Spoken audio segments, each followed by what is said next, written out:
Seringkali kita terjebak pada tampilan, pada aksesoris. Muslim itu siapa? Muslim itu yang pakai peci. Muslim itu siapa? Muslim itu yang pakai baju koko. Maka Nabi SAW abad 14 abad silam sudah menekankan makna, substansi. Coba kita lihat dalam sebuah hadis yang diriwayatkan dari Abdullah bin Amr ibn al-As, disebutkan oleh Imam Al-Bukhari dalam kitab Sahih Al-Bukhari. Qala Rasulullah SAW, Rasulullah bersabda, Al-Muslim, siapa itu Muslim? Man salimal muslimun min lisanihi wa yadihi. Selamat orang lain dari lidahnya, dari tangannya. Kalau ada orang mengaku Muslim, sudah sholat ke masjid, tapi lidahnya masih kasar, menyakiti hati orang, sumpah serapah, caci maki, janji tidak benar, bukan Muslim menurut hadis ini. Wa yadihi, orang yang mengaku Muslim sudah ke Makkah bolak-balik, haji dan umrah, jubahnya, sorbannya, tasbihnya, aksesorisnya Muslim, tapi ternyata dia menempeleng orang, menyakiti orang, memukul orang, mematahkan dahan pokok kayu orang, menyakiti binatang, maka dia bukan Muslim. Man salimal muslimun, selamat orang lain, min lisan, dari lidahnya, wa yadih, dan tangannya. Lalu yang hijrah itu siapa? Sekarang lagi tren nih, pemuda hijrah, sahabat hijrah, anak muda hijrah, anak gaul hijrah, komunitas hijrah. Apa ini hijrah? Apakah setelah hijrah lalu kemudian berubah baju, setelah hijrah berubah mode, setelah hijrah lalu kemudian menempel stiker hijrah di mana-mana? Apakah itu salah? Tidak salah. Sebagai langkah step awal, tak salah. Tapi terpaku hanya kepada pakaian, aksesoris, maka kita perlu definisi. Apa kata Nabi SAW? Wal muhajir, orang yang hijrah, man hajara manahallahu an, orang yang meninggalkan yang dilarang oleh Allah Subhanahu wa ta'ala. Berapa banyak sudah mengaku hijrah, bahkan membuat komunitas hijrah, tapi masih ikhtilat, campur aduk antara laki-laki dan perempuan. Masih lagi diam-diam menjalin hubungan antara yang tidak mahram. Masih lagi berkata-kata yang tidak mencerminkan sebagai orang yang sudah hijrah. Maka perlu kita ketahui, wal muhajir, orang yang hijrah, siapa itu? Man hajara manahallahu an, meninggalkan semua yang dilarang Allah. Kita tidak bisa tahu apa yang dilarang Allah, apa yang disuruh Allah kalau tidak belajar. Makanya la ilaha illallah, betul, tapi coba perhatikan pangkal hadis, pangkal ayat Al-Quran, fa'lam annahu la ilaha illallah. Fa'lam, berilmu tentang la ilaha illallah. Oleh sebab itu Imam Al-Bukhari membuat bab pertama, Kitabul Iman. Iman dulu, setelah iman amal, betul, tapi antara iman dan amal ada penengah, Kitabul Ilm, kitab ilmu. Maka para ulama, Imam Al-Ghazali, Abu Hamid Al-Ghazali meninggal 505 Hijrah, kitabnya yang masyhur populer, Ihya Ulumuddin, Bidayatul Hidayah. Dalam kitab itu dia katakan pembahasan panjang lebar, Kitabul Ilm, kitab tentang ilmu, bagaimana menjelaskan ilmu, bagaimana ulama, karena hanya orang yang mengerti lah, yang faham lah, yang bisa membedakan mana larangan Allah, mana larangan manusia. Yang dilarang manusia belum tentu dilarang Allah. Berapa banyak larangan suku, pantangan, padahal tidak dilarang Allah Subhanahu wa ta'ala. Maka fa in tanaza'tum fi syai'in, kalau engkau bersilang pendapat dalam satu masalah, farudduhu ila Allah, balikkan kepada Allah. Lihat Al-Quran. Kalau tidak ada dalam Quran, wa ila Rasul, kepada Rasul, lihat hadis-hadis, sunnah-sunnah Rasulullah SAW. Kalau tidak paham, ada pewarisnya. Fas'alu ahla dzikri, tanya orang yang tahu, orang yang mengerti, in kuntum la ta'lamun, kalau kamu tidak tahu. Ketika perangkat ini sudah dilaksanakan, al-ulama, para ulama, warathatul anbiya, pewaris para nabi. Nabi tidak mewariskan kursi emas, Nabi tidak mewariskan istana megah mewah, Nabi mewariskan ilmu. Oleh sebab itu Nabi bersabda, taraktu fikum amraini, aku tinggalkan pada kamu dua perkara, in tamassaktum bihima, kalau kamu pegang yang dua ini, lam tadillu abadan, kamu tidak akan sesat untuk selamanya. Kitab Allah, Al-Quran, wa sunnati, sunnah Rasulullah SAW. Itu disebutkan dalam kitab Muwatta Malik dan Mustadrak Al-Hakim. Lalu kemudian sampailah masanya kita akan hijrah, karena terlalu banyak berputar di titik yang sama, berputar, kerja, pulang, gajian, buat maksiat, dosa, dosa zina, dosa khamar, dosa narkoba, dosa, sampai akhirnya menemukan titik balik berputar, tidak menemukan titik Hajar Aswad untuk mengawali titik. Akhirnya bertemu, berhenti, ketemu titik balik, hijrah. Jangan merasa diri sudah hijrah padahal belum. Merasa sudah berbuat padahal belum berbuat, kerja syaitan. Merasa belum berbuat padahal sudah berbuat, juga kerja syaitan. Hanya orang yang tahu berbuat dengan tidak berbuatlah yang tidak bisa digoda oleh syaitan. La yadurrukum man dhalla idza tadaitum. Kalau kamu tahu jalan, maka tidak ada yang bisa menyesatkan kamu dari jalan itu. Dari airport menuju ke tempat acara, bila kita mengerti jalan, tidak ada satupun orang yang bisa membuat kita tersesat. Karena ketika dia bawa kita, dia ingin putar kita ke tempat yang lain, kita akan berkata, ini bukan jalan yang asli. Mana jalan yang benar? Kenapa kamu bawa saya ke bukan jalan yang tepat? Tapi bagi orang yang tidak mengerti jalan, dia akan dibelokkan, dia akan dipesongkan, dia akan dibawa ke tempat yang tidak semestinya menjadi tujuan. Oleh sebab itu, perlu semangat hijrah. Bahwa semangat berhijrah dengan membuat jaket baru, semangat berhijrah dengan membuat rompi baru, semangat berhijrah dengan aksesoris hijrah biasa, anak muda, show, action, memperlihatkan, tidak salah. Tapi ini baru anak tangga pertama. Jangan berhenti pada anak tangga pertama, naik ke anak tangga kedua. Apa? Belajar. Buatlah komunitas, kemudian hadirkan guru, tas'alu, bertanya kalau tidak mengerti. Jangan belajar sendiri, baca sendiri, pahami sendiri, sesat sendiri, tak tahu jalan kembali. Maka man la syaikha lahu, siapa yang tidak berguru, fasyaitanu syaikhuhu, syaitanlah gurunya. Membaca informasi yang umum tidak apa-apa. Mendengar video YouTube MP3 yang biasa-biasa saja tidak apa-apa. Tapi mesti ada bimbingan pada kasus-kasus khusus dan tertentu.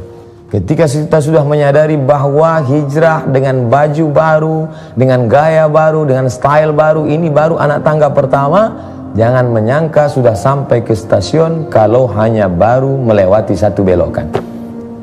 What's next? Apa selanjutnya? Ternyata kita belum sampai di tujuan. Perlu membuat sebuah komunitas. Ini yang dikatakan oleh Nabi SAW dalam sebuah hadis yang diriwayatkan dari Abu Hurairah radhiyallahu an, disebutkan dalam kitab Sunan At-Tirmidzi yang ditulis oleh Imam Abu Isa Ibnu Saurah At-Tirmidzi. Qala Rasulullah SAW, Rasulullah bersabda, ar-rajulu ala dini khalilihi. Seseorang akan berada dalam keyakinan sahabatnya, teman-teman yang ada di sekitarnya. Falyanzur ahadukum man yukhalil. Kalau kamu ingin mengetahui bagaimana keyakinan seseorang, maka lihatlah temannya siapa. Setelah hijrah, buatlah sebuah komunitas.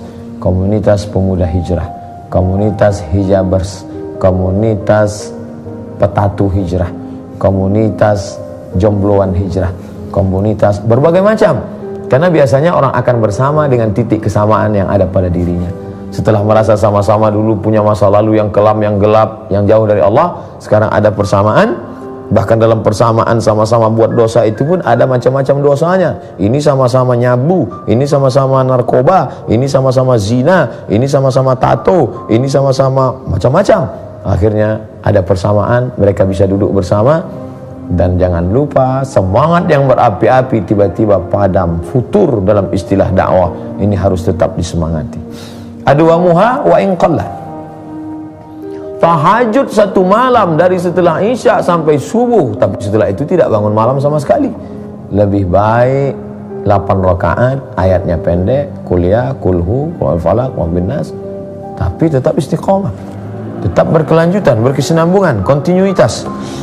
Hari Senin malam Selasa hanya 45 menit dari maghrib ke isya membaca tafsir surat-surat pendek, agar supaya ayat yang kita baca selama ini ternyata kita mengerti. Ghairil maghdubi alaihim waladdallin. Amin. Liilafi Quraisy ilafihim rihlatash shita'i was-shayf falyabudu rabb hadzal bait alladzi at'amahum min ju'in wa amanahum min khauf. Apa sih arti ayat ini? Apa sih yang dapat kita ambil pelajaran dalam kehidupan kita? Hari Senin malam Selasa kajian tafsir, Selasa malam Rabu kajian hadis-hadis pendek, hadis-hadis singkat. Rabu malam Kamis fikih, halal, haram, makruh, mubah, sunat, sunat muakkad. Hari Kamis malam Jumat akidah, Jumat malam Sabtu akhlak. Singkat, padat, bermakna, memberikan pencerahan, penyegaran. Hari Sabtu malam Ahad tabligh akbar, kajian umum, bebas, panggil ustaz-ustaz kondang. ulama besar, kajian rutin biasa, renungan tadabbur ayat berkelanjutan. Daripada 1 bulan 1 tabligh akbar besar sampai jam 2 jam 3 malam pengajian, tapi subuhnya tidak sholat berjamaah, maka ini tidak baik. Manama, siapa yang tertidur falam yusalli, sampai tidak sholat subuh, bala syaitanu fi udhunih, kencing setan di telinganya. Euforia sesaat, kebahagiaan. La talbisul haqqa bil batil, jangan campur adukkan yang hak dengan yang batil. Ingat, ketika sudah membuat sebuah komunitas, ada ketua, ada sekretaris, ada bendahara, ada anggota, serigala hanya akan menerkam kambing-kambing yang memisahkan diri dari jamaah. Ketika komunitas ini solid, kokoh, kuat, innallaha yuhibbul ladzina yuqatiluna fi sabilihi saffa. Allah suka melihat pasukan yang satu saf. Tidak ada celah setan untuk masuk. Saddul khalal, tutup celah. Qadamun biqadamin, kaki rapat dengan kaki, mangkibun bimangkibin, bahu rapat dengan bahu. Tidak bisa masuk musuh ke dalam. Tapi ketika ada penyusup masuk, mulai dia sikut kiri, sikut kanan mencari celah, lalu kemudian menjadi duri dalam daging, merusak persatuan. Ini selalu ada dalam perjalanan. Ada munafik. Ada satu surat khusus di antara 114 surat, surat Al-Munafiqun. Orang-orang munafik menebar kebencian, menebar permusuhan. Maka kita harus waspada terhadap kelompok ini. Dan ketika sudah solid, akan tereliminasi dengan sendirinya. Orang-orang yang ingin merusak persatuan ini akan tereliminasi. Maka inna hadhihi ummatukum ummatan wahidah, ini umat yang satu, kiblatnya satu, Ka'bah, Allah satu, qul huwallahu ahad. Yang dihadapkan diri fawalli wajhaka syatral masjidil haram, ayat yang dibaca satu, berbahasa Arab, Al-Fatihah. Maka pada saat itu amat sangat mungkin untuk menyatukan. Bahwa dalam teknis kita ada sedikit perbedaan-perbedaan, maka itu wajar, itu biasa. Tapi prinsip yang utama adalah pada perkara yang kita sepakati, mari kita beramal bersama. Tapi bahwa ada perbedaan-perbedaan di antara kita, mari berlapang dada menerima perbedaan. Ingat, ketika sebelum hijrah, setan menggoda, jangan hijrah, jangan hijrah, sembah aku, sembah aku, sembah aku, kata setan. Tapi setelah hijrah, qad ya'isa an ya'budahul musallun, setan tidak lagi menggoda orang untuk menyembah dirinya. Melihat orang yang sudah hijrah, setan tidak lagi menggoda, sembah aku, sembah harta, sembah, tidak. Tapi setan mulai walakin fit tahrish, menanamkan permusuhan di dalam hati orang-orang yang hijrah itu. Asyaitanu ya'idukumul faqra wa ya'murukum bil fahsya. Setan selalu membisikkan kurang, sehingga merasa diri kurang, lalu kemudian muncul permusuhan di antara orang-orang yang hijrah. Rusaklah persatuan. La tanaza'u, jangan berkelahi, jangan bertikai, jangan berkonflik. Fatafshalu, kalau sudah berkelahi kamu akan lemah, kamu akan gagal. Wa tadhhaba rihukum, semangat kalian pun akan hilang sirna. Kalau sudah kehilangan semangat, seperti balon gas yang pernah melambung naik ke atas, tus, pecah, tak bermakna. Jangan sampai kita kehilangan semangat. Tubuh ini kokoh karena ada sesuatu yang kuat di dalamnya, roh, spirit. Save our soul, semangatkan jiwa kami. Kita tidak berkata selamatkan tubuh kami, tapi selamatkan jiwa yang ada di dalam.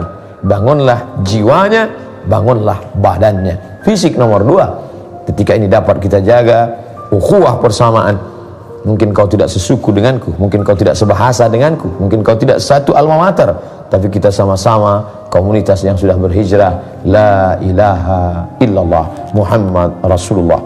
Itulah yang membuat kita akan bersama. Itulah yang membuat kita akan terus tetap menjaga kerukunan, kebersamaan, sampai akhirnya kematian yang memisahkan. Pemirsa TV One yang dimuliakan Allah Subhanahu wa Ta'ala, bahwa kita sudah menyadari ternyata kita belum hijrah ketika kita belum menyentuh substansinya. Oh, ternyata saya sudah hijrah, alhamdulillah, tidak terjebak pada casing, tidak terjebak pada sampul, tapi isi dan makna. Setelah itu, lalu kemudian menggabungkan diri pada sebuah komunitas.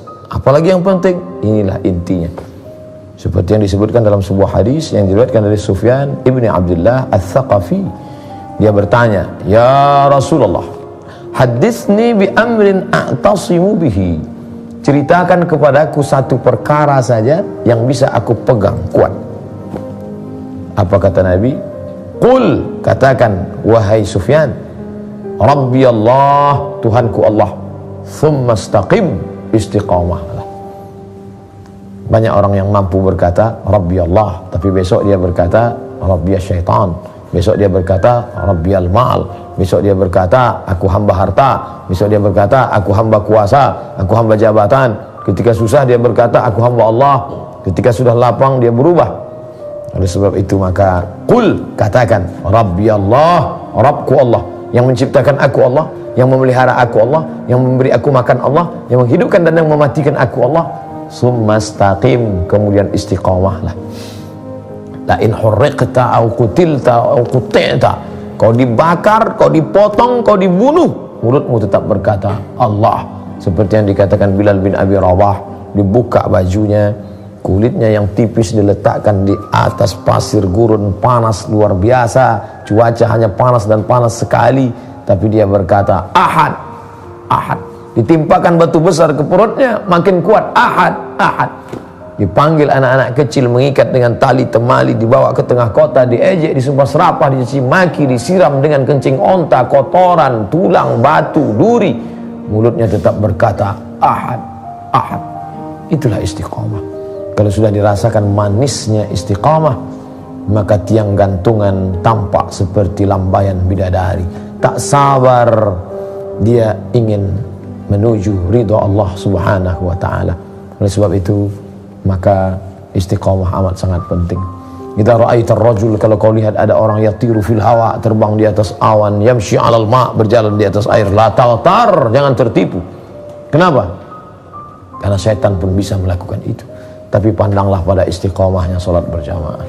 Setelah dia hijrah, Masya Allah, hartanya banyak, nampaknya Allah membukakan pintu-pintu rezeki untuk dia. Loh Pak Ustadz, belum tentu itu rahmat. Boleh jadi istidraj. Sanastadrijuhum min haitsu la ya'lamun. Kami ulur mereka dengan rezeki, umur panjang, badan sehat. Di awal-awalnya hijrah, tapi setelah itu mulai lalai. Orang menyangka telah hijrah, padahal sebenarnya sedang dipermainkan dengan tipu daya. Wa makaru, mereka menipu Allah. Wa makarallah, Allah balas. Wallahu khairul makirin, Allah membalas dengan balasan yang luar biasa. Innallaha la yumli lizalim, Allah sengaja mengulur pada orang yang zalim itu. Diulur rezekinya baik, diulur keluarganya baik, diulur umurnya panjang, diulur kekuasaan. Hatta idza akhadhahu lam yuflithu, sampai akhirnya Allah menariknya dan menghukumnya sampai tidak ditinggalkan walau sedikit pun. Yang kita khawatirkan bukan sakit, karena sakit menghapus dosa. Yang kita khawatirkan bukan mati, karena boleh jadi mati peristirahatan dari dosa. Yang kita khawatirkan adalah merasa sudah hijrah padahal belum, merasa sudah istiqamah padahal kita sedang dipermainkan, istidraj. Karena Allah berfirman dalam Quran, sanastadrijuhum, kami permainkan mereka dengan istidraj, min haitsu la ya'lamun, mereka tidak sadar bahwa mereka sedang dipermainkan dengan istidraj. Kejamkah Allah mempermainkan mereka? Tidak, Allah tidak kejam. Yudhillu bihi katsira, banyak yang disesatkan Allah. Wa yahdi bihi katsira, banyak yang diberi hidayah oleh Allah. Banyak yang diberi hidayah oleh Allah, tapi banyak juga yang disesatkan Allah. Apakah Allah menyesatkan orang yang baik? Apakah Allah menyesatkan orang yang istiqamah? Wa ma yudhillu bihi illal fasiqin, Allah hanya menyesatkan orang-orang yang fasik. Siapa itu orang fasik? Berbuat sesuka hatinya, memperlihatkan kebaikan padahal dalamnya keburukan, dengan penuh kesadaran berbuat dosa, menipu Allah, menipu umat, maka kemudian Allah sesatkan dia sebagai hukuman di dunia atas perbuatannya, sehingga di akhirat dia tidak mendapatkan apa-apa melainkan hanya azab belaka. Merenung sejenak, sudahkah aku hijrah? Sudah, tapi ternyata baru sampulnya saja, isinya harus hijrah. Sudahkah aku berbuat komunitas? Sudahkah aku menggabungkan diri dengan sahabat-sahabatku yang hijrah? Sudah, alhamdulillah. Pertanyaan terpenting, sudahkah aku istiqamah?